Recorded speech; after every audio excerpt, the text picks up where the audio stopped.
All right, so last night, that lady sneezing. Oh I've my been wanting to gosh. talk about it. It wasn't the lady, it was the annoying man next to her. It was the guy. Yes. Okay. Okay, so we're at the movies, and the row we're in is very full. And it had already been a little awkward. Yeah. Yeah. But then this couple came and sat between us and the farthest group, so they filled in that middle chunk of seating. Thanks for letting me have the aisle. You're welcome. What a G. Way to come through. And the man kept talking to the woman loudly through the movie. Loudly. Yeah. And I could hear everything they were saying. Were they talking about the movie? The movie was pretty loud. You were closer. Was he talking about the movie, or was he talking about like her food and... No, for sure he was talking about the movie, and I think at one point I heard him tell her, "You should close your eyes." I'm not joking. And it was not like... It wasn't a scary movie. It wasn't a scary movie. It wasn't a, hey, grown pregnant woman, you should close your eyes kind of a movie. Maybe she's prone to seizures and he knew flashing lights were coming. Maybe there's an app for that. Is there an app for that? There's an app for the restroom. Should watch it? There's an app. It tells you when to go to the restroom. That's true. Maybe there's an app where it's like, hey, is there any bright flashing lights? I mean, I don't really remember any bright flashing lights, but at the same time, I just was really trying not to giggle. So he hit that big sneeze, and it's not a big deal. The problem is we talked about it on the podcast, and now I find myself in these situations to where I'm like thinking about, because once you identify something with another person, you can't help but think about that. So it's a natural thing, but it was a huge sneeze in the middle of a movie. 2 sneezes. And it questioned our etiquette. Well, the funniest thing was I was just going to give you a little nod just to be like, hey, that was a thing that we didn't talk about. And we did it at the same time. So then we're laughing, like we actually did that a few times, which should not be done with people our age, giggling through the middle of a movie. We were like in an absolute giggle fit through that whole movie. And part of it is the people around us in the theater, because there was a ruckus group of guys like on the other side of the theater, but then the people next to us, but then stuff that happened in the movie was like hit on an inside joke from us from the same day. And we just lost it. We lost it. We were probably the people they went home and were like, those people were so annoying, laughing, giggling. It wasn't even funny. Their eyes were open the whole time. They didn't even close them. They were giving us a hard time. Well, here's what's funny about the sneeze etiquette. If we didn't make that clear, we talked about whose responsibility to be the blesser to the blessee, and the movie theater. 2 big sneezes, nobody blessed, and it made me think even her, because even his wife. Yeah. But here's what I'm thinking: is it wars with etiquette. We have not thought about this, because it's very clear before every movie starts, do not talk, right, and stay off your phone, right. So when someone sneezes, everyone's like, we're not supposed to talk, so they left him hanging. So because it was it's one of those dine and kind of dine and watch movie theaters, like that they'll serve you at the little table, and the way you order is you write on a little white sticky note what you want and hit the button, and they'll come and get it for you. Right. For a second, I almost thought just writing bless you ×2 and just sliding it down, because then you get to do the blessing and you didn't break any movie theater rules. But That's of course true. I didn't do that. That would have been a good not workaround. A crazy person. No. But I was thinking about that. I was thinking about it. I kept waiting for her. They talked through the whole movie. Why not just say bless you? And they didn't want to. Yeah. Hey, something came to my mind this week, and I wanted to ask you about it. Okay. I think you could actually help, I mean, tens of thousands of guys. Oh. Like, I'm always looking out for the bros. Okay. You know what I mean? Yeah. The bros we're just trying to navigate life, and we always look to motivational speakers or like, athletes, or like, we're always looking for like encouragement to like just figure out life, because life's pretty tough. Right? So I was thinking this week how hard bros work to achieve attention, likability. Like, bros are doing so many things to impress women, spending infinite, all the money that they have, hours and hours to devote to these things. And their main motivation is to get a girlfriend, or I would say my motivation was always to find a wife, right? So bros are doing a lot of stuff. Okay. I was wondering if just from as a perspective of a lady, maybe we could help the bros. And I have a small list compiled of things that guys think girls are impressed by. Oh my gosh. And I want to know if you are impressed / attracted by these traits. Okay. And if not, maybe you could speak into some traits that are more attractive to ladies. This is just for the bros. I'm just trying to help the bros out. Okay. And I can't give them my perspective because I'm a bro and I'll say the wrong thing. So from a lady's perspective, to help the bros, here's a small list of things that guys work very, very hard on. And I want to know, are you impressed by these things? Okay. Huge, beefy cake boy steroid muscle guys. And I'm not talking like that guy works out. I'm not talking about maybe he's an athlete. No. I'm talking about the guys you see that are stacked, jacked. Because just, yeah. No. Really? No, I think what that says is I'll never see that person because they'll always be in the gym. Okay. Yeah. And then how do they have a job? Because I think about that. Do you know what I mean? Like a lot of those like those big dudes, it's like that's their full-time gig is working out. I don't think that's a thing. So I can answer this as a former gym rat. I work out at home, have for a while, but gym rat all through my 20s and 30s. It's the dads and old people in the morning, which is pretty nice. That's the best crowd. Yeah. Early morning. They're talking pretty chill. Like 5:30 a.m. It's dads, 40, 50-year-old dads. Some of them are pretty fit, and it's the older crowd. And like I'd get to the gym usually before it would open. There was always this really old white-haired guy standing right at the door waiting for it to open. Yeah, those people are the best. Those are the people you want to be. I always had a good experience. It's also a tough time. It's just early, tired. Yeah. You want kind, friendly people.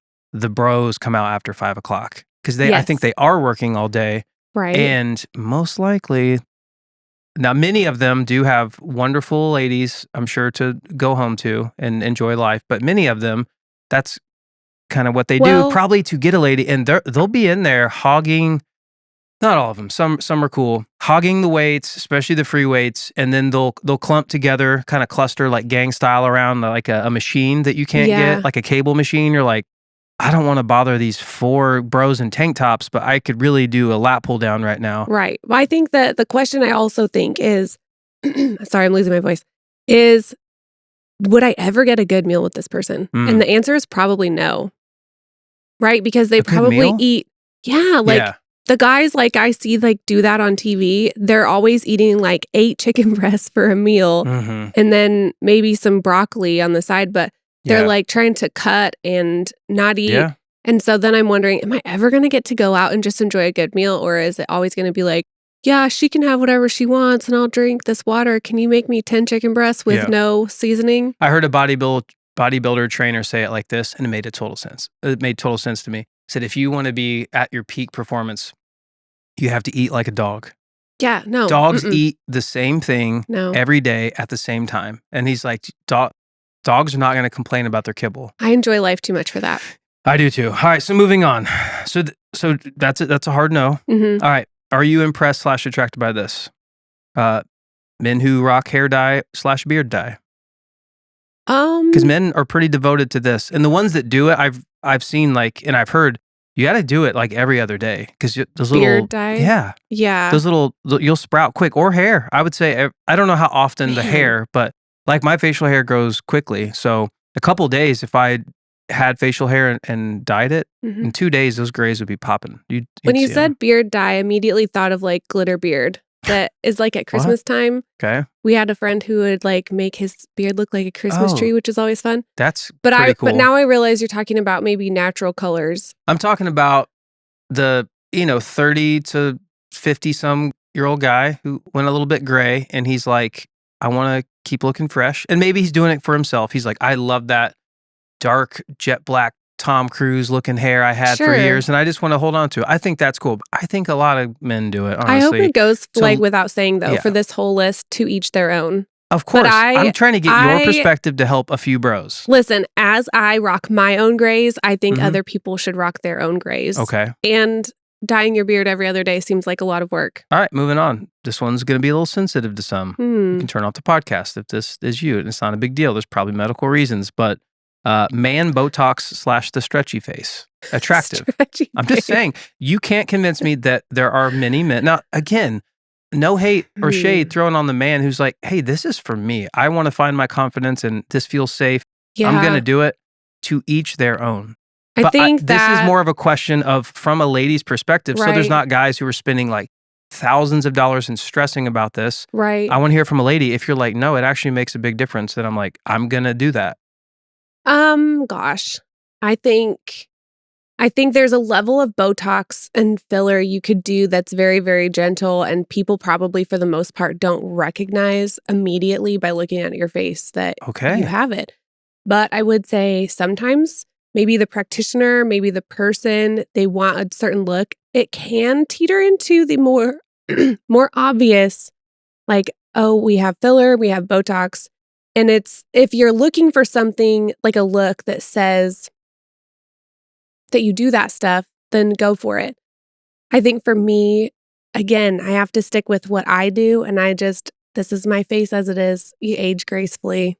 Okay. Go with it. So you didn't clearly answer that one. So I'll move on. I think they can do whatever they want. But I think if it got to the point where I looked at their face and it was like, I just think Tim Allen in Christmas with the Cranks, when he goes and gets Botox, and it's very exaggerated, but he's like chewing on the mandarin oranges and they fall out of his face. Like, if we're talking that level, I just think that's too far. It's a delicate dance. All right. Brand of car. This might seem silly to you. I know guys are thinking of it. Not necessarily type of car, and not specifically how much the car cost. Right.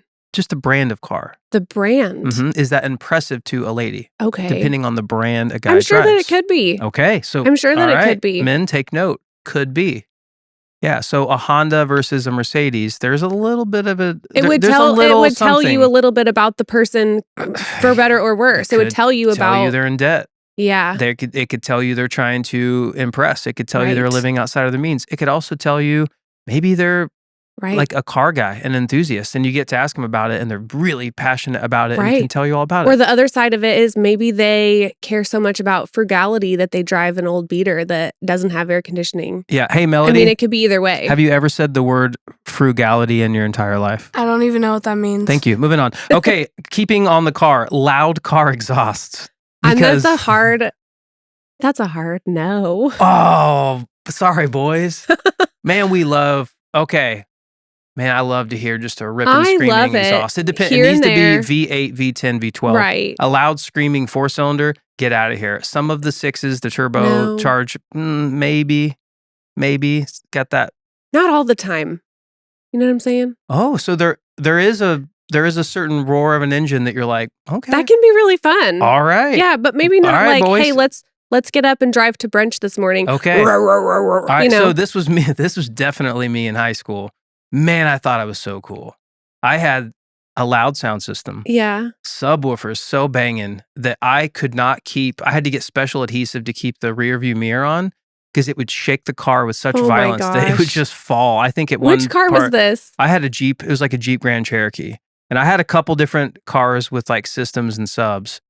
And I just assumed if I'm rolling by like down the block and just the bass is shaking the foundations of the earth, that there was going to be some young ladies that were like, man, that guy's cool. Oh my gosh, if only he would stop and talk to me. So is it in any way impressive or attractive? For me, no. Man, it's a good thing we didn't meet in high school. I was such a dork. I thought I was so cool. Every picture you see, I have that cool guy look in my face. Like, you really do. Thinking I'm so cool. You were a dork in the sense that you were very, very cool. And now looking back, you feel kind of dorky. I was a dork in high school in the sense that I was a true dork. Yeah, but I think that's cooler. There are people who are just cool. There are cool individuals. Yeah. The second they try to be that, they're not. You lose it. It's really tough. If you it is tough. Focus on not trying to be cool and you just are cool. Right. That's pretty cool. Well, I hate that I shot down so much of your list. I'm not done. Two more. One more. The final. Okay. Final. Attractive or not? Cologne. I would say yes. Okay. Yeah. I think that's nice. It's like a reflective of good hygiene. Mm-hmm. What if it's not a great scent? I think if you really like somebody. Some of my dad's cologne definitely made its way into my high school. You had some Jacquard Noir. The black bottle. Everybody did. Everybody had the Jacquard. But Axe was like way too old. Or young for that was your before time. my time. Yeah, we didn't. I would have Axe is too far. axed everything. No, but I didn't oh my know gosh. that was a thing. I would think if you like someone enough that you're willing to overlook an unappealing scent, what you can do is maybe take them to the fragrance store and buy them a really nice, like make it a gesture, take them and go make it a date. All right, so I'm picking up on that hint. I'm a man who doesn't wear a scent.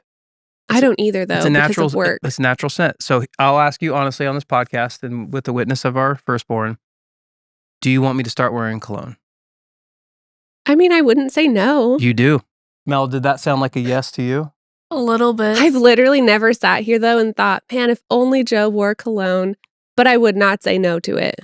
And if I did, you would want to pick it out because ultimately the scent is not for me. I actually am not interested in, I don't want to smell anything all day. Like other if than you just and me are going on a date clothes. And you put on a nice cologne. Okay. Because I think scent is so connected to memory. Yeah. That you smell something. Melody and I were just talking about this yesterday. How it's like such a trope in movies that if a mom dies, the kids are like, she always smelled like, what'd you say, Mel? Strawberries. It's always strawberries. Yeah. And then the kids like smell her perfume and stuff, or they smell. So I think it would be nice. All right. So men, that's +1 for me. I know I have something to do, and I hope, gentlemen, that helped you, that list. If you are devoting yourself hours and hours and thousands of dollars to achieve any of these things, there's a perspective of at least one lady. There are definitely ladies who love loud screaming exhausts with big booming sound systems and big steroided out muscles. And you need to go find yourself one of those wonderful people. But for this lady, that was very helpful. So good. Thanks. I think on a more serious note, like if gentlemen wanted to just be themselves, find a way to just be yourself, and find someone else who's being themselves. Yeah, and more power to those people if they're doing it for themselves. And I feel like I've made that clear, that I'm not hating. If you check the box on all of those things of just dye, Botox, steroids, but every one of those, you're like, this is how I find fulfillment and happiness in my life, and I only do it for myself. No shade thrown. Yeah, to each their own. Well, I just need to talk to you about something because more than in the past, I have been going to Starbucks, whether I take the kids to get a drink or I stop to get myself one on my last day of work so I can kind of like stay up with the family and don't fall asleep because I'm such an early to bed person. Okay. But I am refusing to call Starbucks sizes their sizes. I refuse. I go through the Starbucks line. Okay, this is a 2-part confession. I refuse to call them tall, grande, and venti because those are stupid. They're small, medium, and large. And I also, I'm so embarrassed. The other day, I ordered some Starbucks and I was at the window. So I tell the lady through the computer what I'd like. I said, I'd like a small vanilla latte, please. And she was like, okay, it'll be $1 million at the next window. And then I was like, thanks. Bye. I said, you left her hanging and hit her with a bye? No. Wait. No, I said, this is my order. She comes back. This is your price. We will see you at the next window. I said, thank you. Usually you just leave it at thank you. Oh, she didn't say $1 million. You're being facetious or sarcastic. Correct, because Starbucks is so expensive. She was being funny. I'm like, that's hilarious, and you left her hanging. No. No. So it goes like this. Hi, I'd like a drink.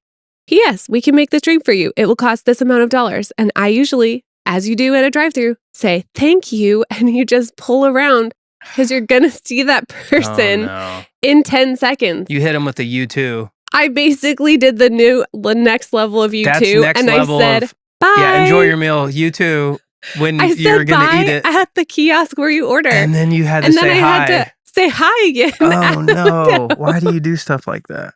Oh no!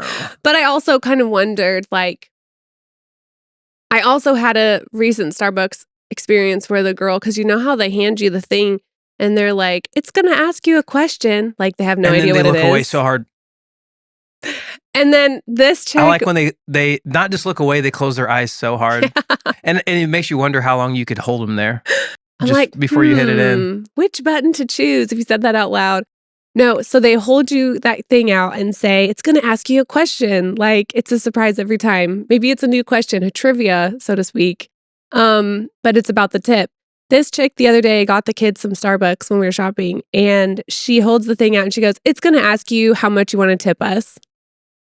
Like flat out said Did she it. stare at you And she just kept looking at me. And I was like, I think I have a lot of respect for you right now. I like that. I actually like that. If you're going to do me dirty and put me in a weird spot, be like, it's such a weird spot to be in. Can you give me some more money? And then look away. That's cowardice. Look at me deep in my eyes. How much are you going to tip? And even if it's zero, be like, okay. Yeah. But like man to man, woman to man, whoever's taking my order, how much extra are you going to give me? Mm-hmm. And I will confess, I did put my foot down about I don't tip at Starbucks if I order standing up anything. Like if I walk up to the Costco food court and order a hot dog, you're not getting a tip. Like I walked up, this is how much it costs. You place it in my hand. Right. I walk away, exchange is over. I have been tipping quite a bit recently at like coffee shops and stuff. Have you? Yeah. Even I don't know Starbucks, if it's guilt or Starbucks pays their employees, according to the news, have been doing a livable wage. Yeah. I don't know how much that is. Also gives them like free college. Mm-hmm. Starbucks does take care of their employees. Yeah. And I'm not saying don't tip, but I'm just saying, you know. And my not tipping is not punishment to the baristas. I'm a former barista. I was a barista for a couple of years. And I always appreciated a tip. That was like a big deal. Yeah. It's just, they keep edging the line of like what you know what I'm saying? Like if we don't make a stand of just like, hold on, like this is already kind of expensive. Starbucks is a great thing. You're like $4 to $7 for a drink and also this extra. It's like, this is already very expensive. Right. A drink with like this much milk and it's costs more than a whole gallon. Yeah. It's about making a stand of like, well, eventually we have to say like, we can't tip on every single thing that we do. No. And also continue to charge more. Right. Like inflation goes up and also you have to tip. That could skyrocket out of control. But I agree. All that said, I've been tipping. But it's not like in the food industry, right? Food service where waiters and waitresses make maybe $2 an hour and then that's gone in taxes and they rely on tipping. Sure. Having been a server before, it's kind of ruined like the dining out experience for me in a little bit because like, man, I know how hard it is of a job that I don't want to camp.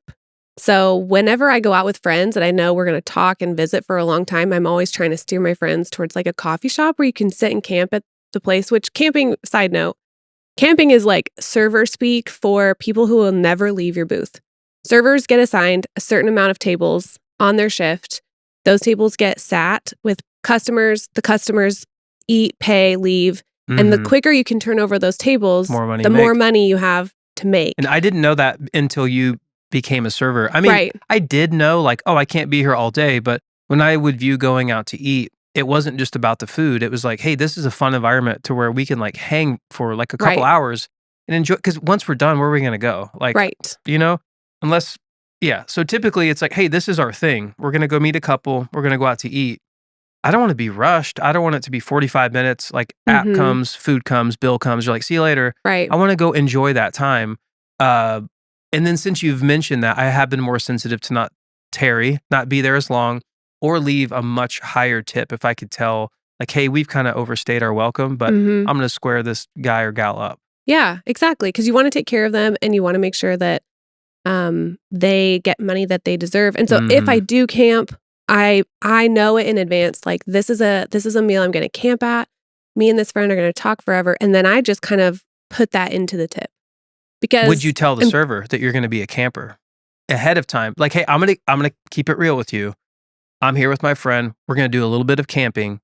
I'm gonna leave you a 35% tip. It's tough if the other person isn't there. I might be able to say that. If the person is there, I wouldn't say it because unless I know that they have worked in the service. Which, by the way, everybody should have worked in food service before they become a grown-up. Busboy. I was a host. Like host, just you see people. Yeah.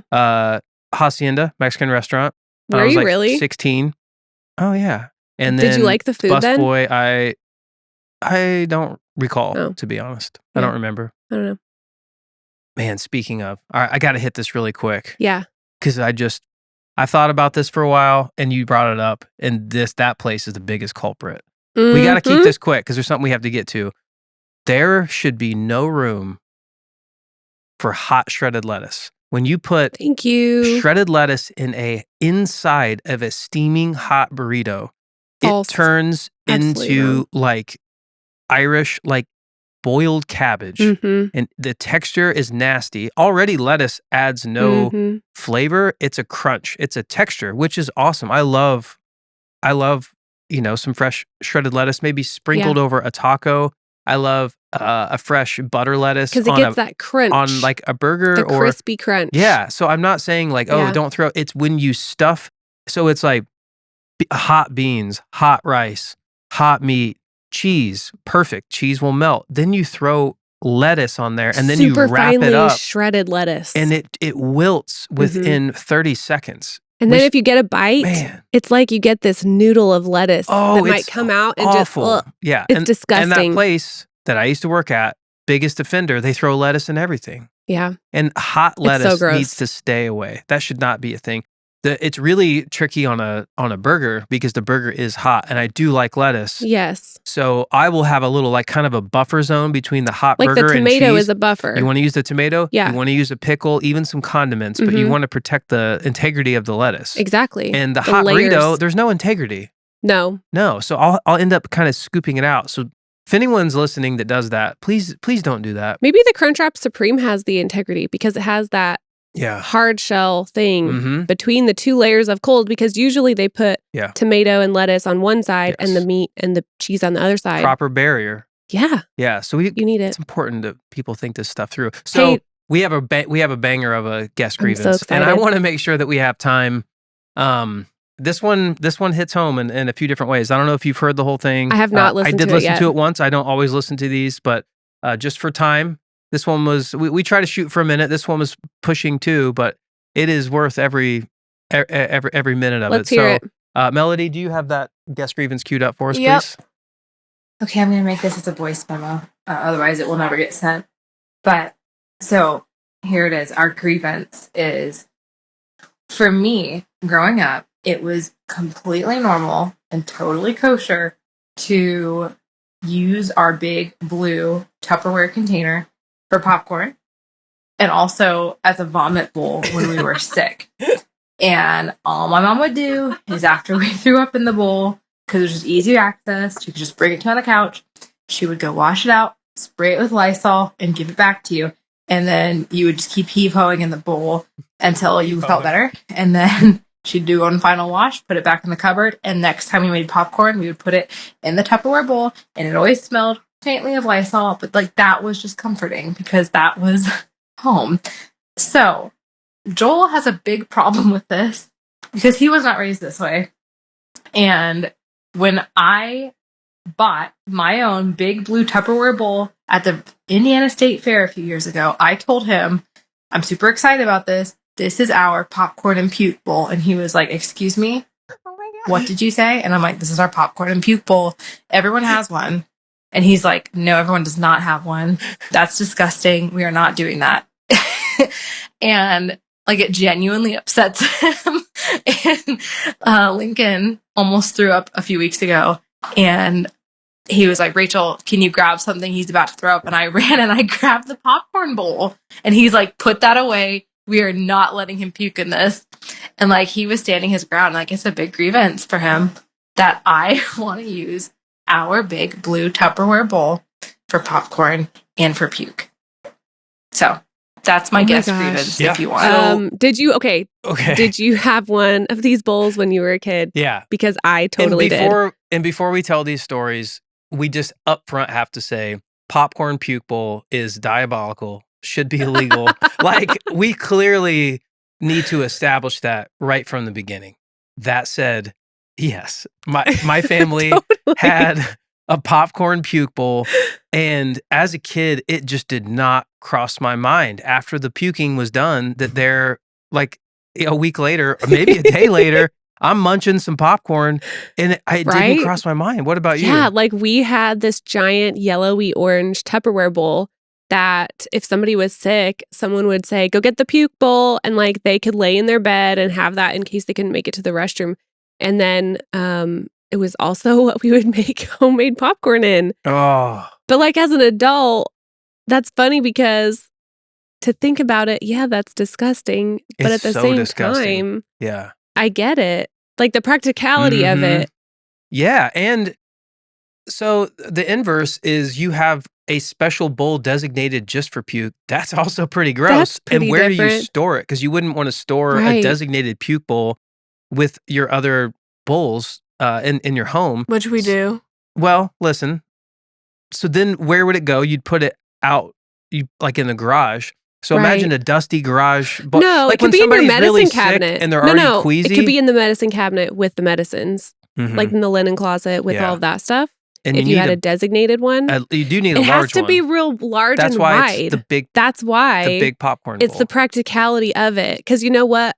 No shade to a parent when their kid is like sick, but also maybe not mobile enough to get to the restroom or tall enough to get over a toilet. Like some kids just can't do it. And you just have to grab what you can because it's kind of like every man for themselves at that point. Yeah. Like it's a battle zone when you have a puker at home. And the large bowl is superior to what they give you in the hospital. I've always looked at the hospital. They're so tiny.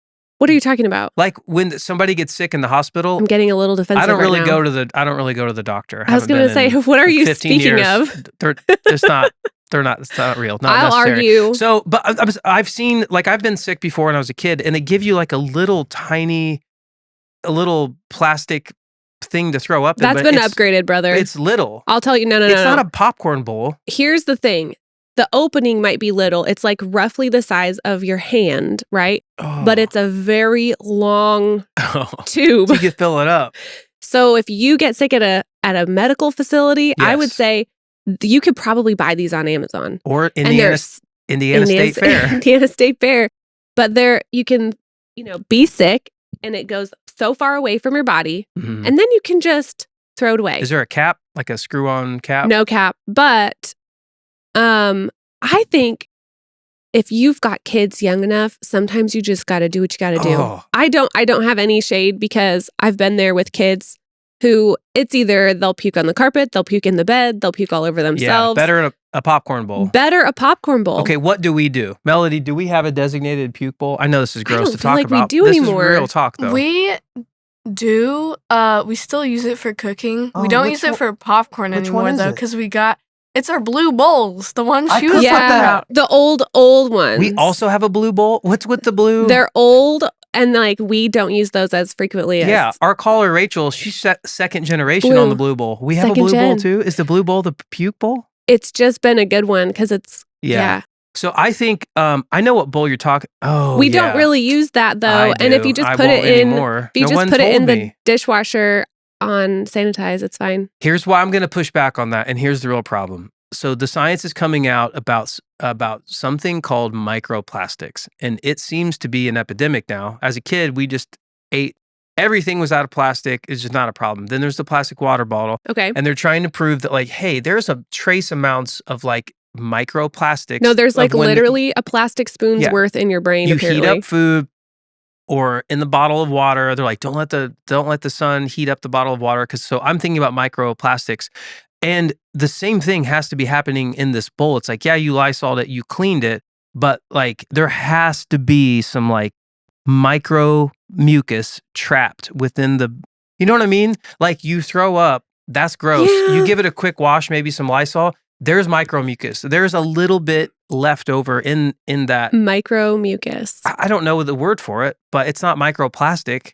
But Tupperware, isn't that kind of a plastic material? Mm-hmm. Right? I mean, I think then you could say, oh my gosh, you have to throw out any plastic containers that are in your fridge too long and become a science experiment.